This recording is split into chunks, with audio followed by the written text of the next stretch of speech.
नमस्कार।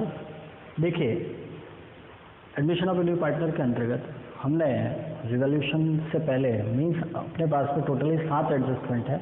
7 में से हमने गुडविल तक पूरे कर लिए हैं।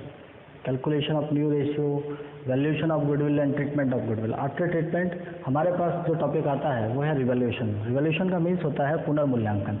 पुनर्मूल्यांकन का तात्पर्य हम ये समझते हैं कि हमारे पास जितनी असेट्स और लायबिलिटीज लगी हुई है। देखिए, पार्टनरशिप पे जो बिजनेस स्टार्ट किया है ना, एग्जाम्पल समझते हैं ए और बी 2 पर्सन हैं जिन्होंने 1 अप्रैल 2010 को एक बिजनेस स्टार्ट किया था और सी को ये एडमिशन दे रहे हैं 1 अप्रैल 2020 को। मीन्स 10 साल तक इन दोनों ने ये बिजनेस चलाया है। देखिए, 10 साल में इनके पास में बहुत सारी संपत्तियां आई थी, दायित्व हुए थे।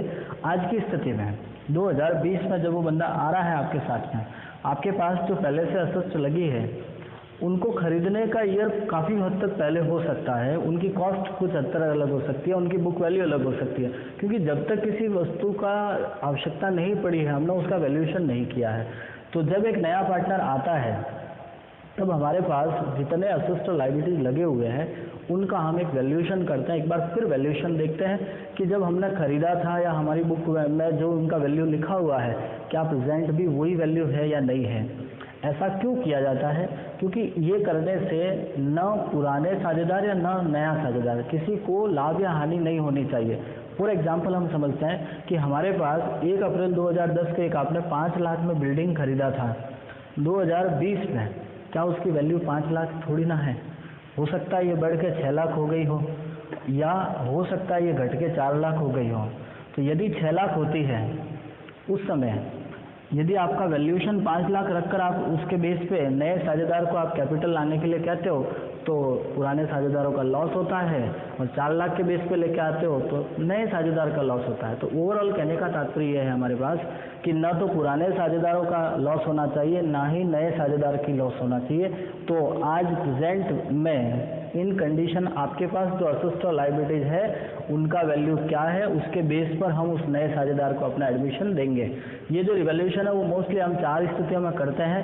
जैसे एक नया पार्टनर एडमिशन लेता है, कोई पार्टनर छोड़कर जाएगा, किसी पार्टनर की डेथ हो जाती है, या आप अपना रेशियो बदल देते हो। इन सभी स्थितियों में हम अपना रिवैल्यूएशन करते हैं। अब प्रश्न उठता है रिवैल्यूएशन करते कैसे हैं, या रिवैल्यूएशन करने से हमारे यहाँ पे ट्रीटमेंट में क्या इफेक्ट होता है। तो जैसे ही आप रिवैल्यूएशन करोगे तो किसी संपत्ति का वैल्यू बढ़ सकता है तो किसी का घट सकता है, किसी दायित्व का वैल्यू बढ़ सकता है या घट सकता है। तो हमारे पास 2 ही स्थितियाँ होती है, असेट्स बढ़ेगी या लायबिलिटीज बढ़ेगा, असेट्स घटेगी लायबिलिटीज घटेगा। हम इनको समझते हैं कि जब आपका असेट्स बढ़ता है और दायित्व घटता है, संपत्तियाँ बढ़ने पर और दायित्व घटने पर फर्म को लाभ होगा। मेरी बात को आप याद रखिएगा, समझने की कोशिश कीजिएगा कि जब संपत्ति बढ़ती है दायित्व घटते हैं, संपत्ति बढ़ती है दायित्व घटते हैं, तब आपके फर्म को लाभ होगा। और लाभ होगा इसके लिए हम एक अलग से खाता बनाते हैं जिसको बोलते हैं रिवैल्यूएशन अकाउंट। और इसकी नेचर होती है, रिवैल्यूएशन अकाउंट का नेचर होता है नॉमिनल अकाउंट का। नॉमिनल अकाउंट की नेचर होती है, और नॉमिनल में आप जानते ही हो profit and loss, all about profits are credit and all about loss are debit. ये कॉमन सा अपने पास रूल्स है। तो हम ये समझते हैं कि जब आपकी फर्म को प्रॉफिट होता है, प्रॉफिट उस स्थिति में होगा जब आपकी असेट्स बढ़ेगी लायबिलिटीज घटेगा, तब हम रिवैल्यूएशन अकाउंट क्रेडिट करते हैं। Because it is a nominal account and rules of nominal account is all about profits and incomes are credit and all about loss and expenses are debit. तो ये था आपका profit होने की स्थिति में आपको रिवैल्यूएशन अकाउंट क्रेडिट करना है, लॉस होने पर आपको रिवैल्यूएशन अकाउंट डेबिट करना है। प्रश्न यही उठता है लॉस कब होगा?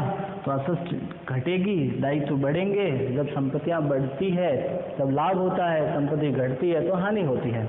तो ये था आपका एक सामान्य जर्नल एंट्री करने का तरीका। देखिए, इसके साथ में आपको जनरली अकाउंट्स भी पूछते हैं, हम इसका एक अकाउंट बनाते हैं। रिवैल्यूएशन अकाउंट के अंतर्गत आपको मोस्टली 2 आइटम ही लिखनी पड़ती है, असेट्स और लायबिलिटीज। असेट्स इंक्रीज होता है बाई की साइड में आएगा, बिकॉज इस समय आपको प्रॉफिट होगा। आप एंट्री करते हो असेट्स अकाउंट डेबिट और रिवैल्यूएशन, तो आपने यहाँ पे लिखा क्रेडिट साइड में बाय असेट्स, घटती है तो टू असेट्स। लाइबिलिटीज बढ़ता है टू लाइबिलिटीज, घटता है बाय लाइबिलिटीज। बस 4 एडजस्टमेंट हैं, आपको 4 ही करने हैं। असेस्ट बढ़ेगा बाय में, घटता है टू में, लाइबिलिटीज बढ़ती है बाय में, लाइबिलिटीज बढ़ेगी टू में, घटेगी तो आपको बाय में। फिर इसका बैलेंसिंग फिगर निकालना है। बैलेंसिंग फिगर निकालकर आप उसको पार्टनर्स कैपिटल में शेयर करोगे और हमेशा पुराने अनुपात में होता है। ये शेयरिंग जो होता है वो हमेशा पुराने अनुपात में ही होता है, चाहे प्रॉफिट हो रहा है लॉस हो रहा है। डेबिट साइड में बैलेंसिंग फिगर आ रहा है तो प्रॉफिट होगा, क्रेडिट साइड में आ रहा है तो लॉस होता है। तो ये था आपका रिवोल्यूशन अकाउंट का छोटा सा कॉन्सेप्ट। ठीक इसी के साथ में एक और कॉन्सेप्ट आता है रिवोल्यूशन से रिलेटेड, जिसको बोलते हैं मेमोरेंडम रिवोल्यूशन, स्मरणार्थ पुनर्मूल्यांकन खाता। देखो मेमोरेंडम का मतलब ये होता है कि हमारे पास कई बार ऐसी स्थिति बन जाती है कि हमको प्रश्न में ऐसा लिखा है कि हमें अपना पुस्तक मूल्य परिवर्तन नहीं करना है। बात करते हैं पुस्तक मूल्य का मतलब होता है कि जो बुक वैल्यू है, जो पहले से बुकों में लिखी हुई वैल्यू है, उसे चेंज नहीं करना, उसे चेंज न करते हुए एडजस्टमेंट करना, उस समय हम मेमोरेंडम बनाते हैं। आप प्रश्न में देखोगे आपको लिखा हुआ होगा स्मरणार्थ पुनर्मूल्यांकन खाता बनाओ या संपत्ति और दायित्व का पुस्तक मूल्य परिवर्तन नहीं किया जाएगा, उन्हें पुराने पुस्तक मूल्य पर दिखाया जाएगा, ऐसा कुछ एडजस्टमेंट आपको दिया हुआ होगा। उस समय आपको क्या करना है, सेम रिवोल्यूशन की तरह ही आपको दूसरा अकाउंट बनाना है, मेमोरेंडम रिवोल्यूशन। जो 4 एडजस्टमेंट आपने रिवोल्यूशन में किए हैं उसमें भी वही करने हैं। जैसे असेस्ट बढ़ती है तो बाय में, घटती है तो टू में, लाइबिलिटीज बढ़ती है टू में, घटती है बाय में। उसके बाद आपको यहाँ पर भी बैलेंसिंग फिगर निकालना है। आप बैलेंसिंग फिगर निकालोगे, यहाँ देखो दोनों मैंने साथ साथ बनाया है। यहाँ आपको लिखना है टू पार्टनर्स कैपिटल, बट यहाँ प्रॉफिट एंड लॉस लिखोगे आप। डेबिट साइड कम है to profit and credit side कम है बाय लॉस। फिर इसका जो शेयरिंग होता है वो थोड़ा समझने लायक है। देखिए हम पहले बात करते हैं प्रॉफिट की। यदि आपके पास प्रॉफिट है उस समय डेबिट साइड में तो आपको बांटना है पुराने अनुपात में।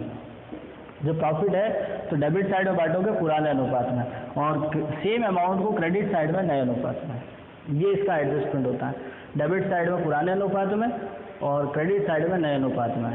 यदि आपके पास लॉस है, बैलेंसिंग फिगर क्रेडिट साइड में आया है, तो आप क्रेडिट साइड में बांटोगे पुराने अनुपात में और डेबिट साइड में बांटोगे नए अनुपात में। ये था आपका मेमोरेंडम रिवोल्यूशन का कॉन्सेप्ट। तो आपको यदि एंट्री पूछते हैं तो इस बेस पे एंट्री करनी है, अकाउंट पूछा है तो इस तरह से अकाउंट बनाना है।